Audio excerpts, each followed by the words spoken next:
आपण या ठिकाणी ग्रामस्थांनी सुद्धा जिथं एम-आय-डी-सी होणार आहे, तिथं कुठं राजकारण न होता प्रत्येकानं हे आपल्या तालुक्याच्या विकासासाठीचं महत्त्वाकांक्षी पाऊल आहे. इतक्या वर्षाची अपेक्षा पूर्ण होते आणि त्या अपेक्षेला जर कुंदन आणायचं असेल, त्याला जर मूर्त स्वरूप आणायचं असेल, तर लोकसहभाग आणि लोकांचं सहकार्य हे त्याच्यातलं सर्वात मोठं गमक आहे. कुणावरही अन्याय होणार नाही. त्यांच्या जमिनीचे सुद्धा योग्य मोबदली कशा पद्धतीनं मिळतील याच्यासाठी मी खासदार म्हणून असेल किंवा आमदार साहेबांना बरोबर घेऊन आजी-माजी सगळे या ठिकाणी लोकप्रतिनिधींचं एकत्रपणे या ठिकाणी करून गावातले सुद्धा या ठिकाणी सगळ्या लोकांना एकत्र बसून कुणावर अन्याय होणार नाही याची खबरदारी आम्ही लोकप्रतिनिधी म्हणून नक्की घेऊ. या तालुक्याला विकासाच्या वाटा खुलल्या पाहिजेत याच्यासाठी सगळ्यांच्या सहकार्याची अपेक्षा आहे. खासदार म्हणून आम्ही नुसतं शासन दरबारी या ठिकाणी प्रयत्न करून उपयोग नाही.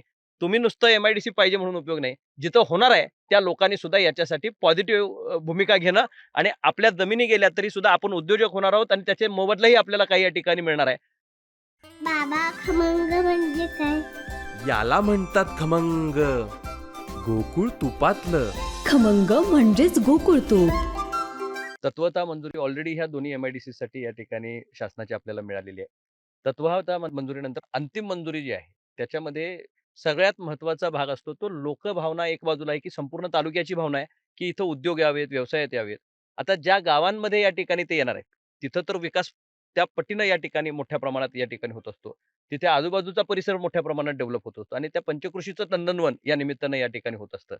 त्यामुळं ज्या गावकऱ्यांच्या काही जमिनी सुद्धा यामध्ये अॅक्वायर होण्याची शक्यता आहे. त्यांची बाकी याच्यासाठी पॉझिटिव्ह ॲटिट्यूड ठेवणं, प्रत्येकानं याच्यामध्ये आपल्या परिसराचा विकास, आपला विकास आणि एम-आय-डी-सीनं जरी समजा 10 एकर माझी जमीन आहे. 10 एकर जर या ठिकाणी जमीन माझी घेतली, तर त्यातली 1 एकर जमीन 10% जमीन म्हणजे जवळपास 1 एकर जमीन ही संपूर्ण एम-आय-डी-सीचा एन-ए प्लॉट म्हणून परत त्या शेतकऱ्याला दिली जाते.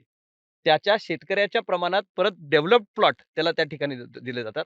9 एकराचे पैसेही या ठिकाणी मिळतात आणि त्याचबरोबर त्या एका एकरामध्ये जर इथं नवीन उद्योजक तयार व्हायचे असतील, तर ह्या ग्रामीण भागातल्या मुलांना एक नवीन संधी या निमित्तानं तयार होते.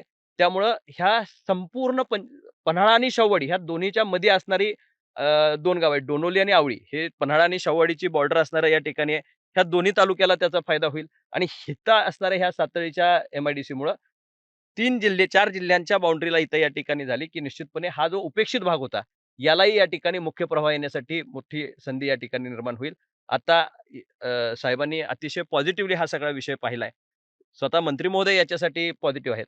मुख्यमंत्र्यांचे चिरंजीव स्वतः या ठिकाणी आपण मागे एका कार्यक्रमाच्या निमित्तानं आले होते. त्यावेळी त्यांनी सुद्धा या एम-आय-डी-सीची व्हिजिट या निमित्तानं केली. राज्याचे मंत्री म्हणून त्यांनी मला आश्वस्त केलंय मुख्यमंत्र्यांनी आणि सन्माननीय उद्योगमंत्र्यांनी, की सर्वच या ठिकाणी आपल्या सर्वांच्या लोकांच्या सोयीसाठी लवकरच याच्या बाबतीतली आनंदाची बातमी आपल्याला या ठिकाणी समजेल. तत्पूर्वी आपण या ठिकाणी ग्रामस्थांनी सुद्धा जिथं एम-आय-डी-सी होणार आहे, तिथं कुठं राजकारण न होता प्रत्येकानं हे आपल्या तालुक्याच्या विकासासाठीचं महत्त्वाकांक्षी पाऊल आहे. इतक्या वर्षाची अपेक्षा पूर्ण होते आणि त्या अपेक्षेला जर कुंदन आणायचं असेल, त्याला जर मूर्त स्वरूप आणायचं असेल, तर लोकसहभाग आणि लोकांचं सहकार्य हे त्याच्यातलं सर्वात मोठं गमक आहे आणि मला निश्चितपणे खात्री आहे, की लोकं याच्यामध्ये उत्स्फूर्तपणे भाग घेतील. कुणावरही अन्याय होणार नाही. त्यांच्या जमिनीचे सुद्धा योग्य मोबदली कशा पद्धतीनं मिळतील याच्यासाठी मी खासदार म्हणून असेल किंवा आमदार साहेबांना बरोबर घेऊन आजी-माजी सगळे या ठिकाणी लोकप्रतिनिधींचं एकत्रपणे या ठिकाणी करून गावातले सुद्धा या ठिकाणी सगळ्या लोकांना एकत्र बसून कुणावर अन्याय होणार नाही याची खबरदारी आम्ही लोकप्रतिनिधी म्हणून नक्की घेऊ. पण त्याचबरोबर या तालुक्याला विकासाच्या वाटा खुलल्या पाहिजेत याच्यासाठी सगळ्यांच्या सहकार्याची अपेक्षा आहे. खासदार म्हणून आम्ही नुसतं शासन दरबारी या ठिकाणी प्रयत्न करून उपयोग नाही. तुम्ही नुसतं एम-आय-डी-सी पाहिजे म्हणून उपयोग नाही. जिथं होणार आहे त्या लोकांनी सुद्धा याच्यासाठी पॉझिटिव्ह भूमिका घेणं आणि आपल्या जमिनी गेल्या तरी सुद्धा आपण उद्योजक होणार आहोत आणि त्याचे मोबदलाही आपल्याला काही या ठिकाणी मिळणार आहे. शक्यतो जितका जास्तीत जास्त मोबदला या ठिकाणी देता येईल कारण मोबदला देत असताना एम-आय-डी-सी डेव्हलप करते प्लॉट आणि उद्योग कधी येतात त्यांना उद्योगांना सुद्धा त्यावेळी या ठिकाणी जर लँड परवडली तर ते त्या ठिकाणी येतात. त्यामुळे हे सूत्र बसलं पाहिजे. आपली जमीन ज्यावेळी पुढचा माणूस विकत घेतो, त्यावेळी त्यानं इथं उद्योग उभा केला पाहिजे. नुसतं जमिनी विकणं हा आपला त्यातला भावार्थ नाही. तर मोठ्या प्रमाणात इंडस्ट्रीज इथं यायच्या असतील, तर तसा प्लॅटफॉर्म तयार करणं ही आपल्या सगळ्यांची सामूहिक जबाबदारी आहे आणि त्यामुळं ह्या दोन्हीचा बॅलन्स आपण शेतकऱ्यावरही अन्याय होणार नाही आणि येणाऱ्या उद्योजकाला सुद्धा ही जमीन परवडेल कशी आणि एम-आय-डी-सीला सुद्धा सुलभपणे इथं काम कसं करता येईल याच्यासाठी आपल्या सर्वांच्या सहकार्याची मला अपेक्षा आहे. तुम्ही आता जागा पाहिली. भौगोलिकदृष्ट्या शाहूवाडी तालुक्यात तुम्हाला कसं वाटतंय? भौगोलिक दृष्ट्या दोन्ही एकतर सुंदर रमणीय ठिकाणं आहेत आणि आपण उद्योग क्षेत्र स्थापित करण्याच्या दृष्टिकोनातून ही व्हिजिट आज आयोजित केलेली आहे. पहिली एका ठिकाणी आपण करून आलो. दुसरा हा ठिकाण आहे इथे शाहूवाडी तालुक्यातील ही 5 गावं आहेत. 5 गावामध्ये आम्ही हा जो महसूल जी जमीन आहे ती 335 हेक्टर ही अशी जमीन आहे आणि त्याचा आपण नकाशा आज बघितला आहे.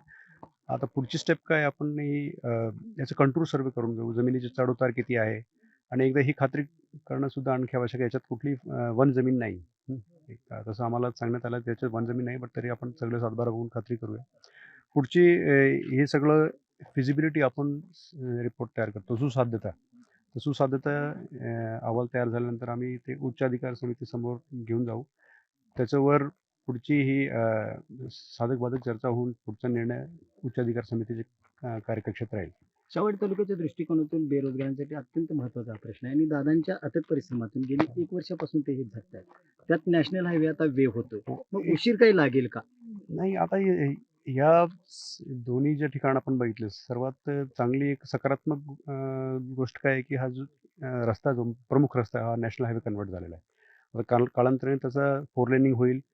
तर याचं आणखी या जागा जर औद्योगिक क्षेत्र म्हणून झाल्या तर त्याचा नक्की याला खूप फायदा होईल या परिसराला आणि इथला जो इथले नागरिक आहेत त्यांना त्यांच्या तालुक्यातच त्यांच्या गावातच जर रोजगार भेटत असेल त्याच्यापेक्षा पलीकडे जास्त चांगलं काही होऊ शकत नाही.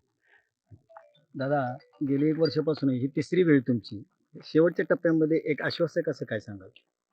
आजची ही फायनल समितीची भेट आहे. प्रॅक्टिकल कामाला आता त्या ठिकाणी सुरुवात झालेली आहे. याच्यानंतर मला ज्या आता 2 ठिकाणी आम्ही इथं आलो. इथं 5 गावची शिवाय सातळीच्या ठिकाणी आपण या ठिकाणी हा सगळा परिसर पाहिला. स्वतः कमिटीचे प्रमुख आदरणीय भंडारी साहेबांच्या बरोबर सर्वच या ठिकाणी शिवाजीराव पाटील साहेब असतील, त्यांचे सहकारी असतील, हे सगळेजण या ठिकाणी आम्ही आलो होतो. अशाच नवनवीन अपडेट पाहण्यासाठी आमच्या कोल्हापुरी कारभार म्हणजेच KK न्यूज चॅनेलला सबस्क्राईब करा.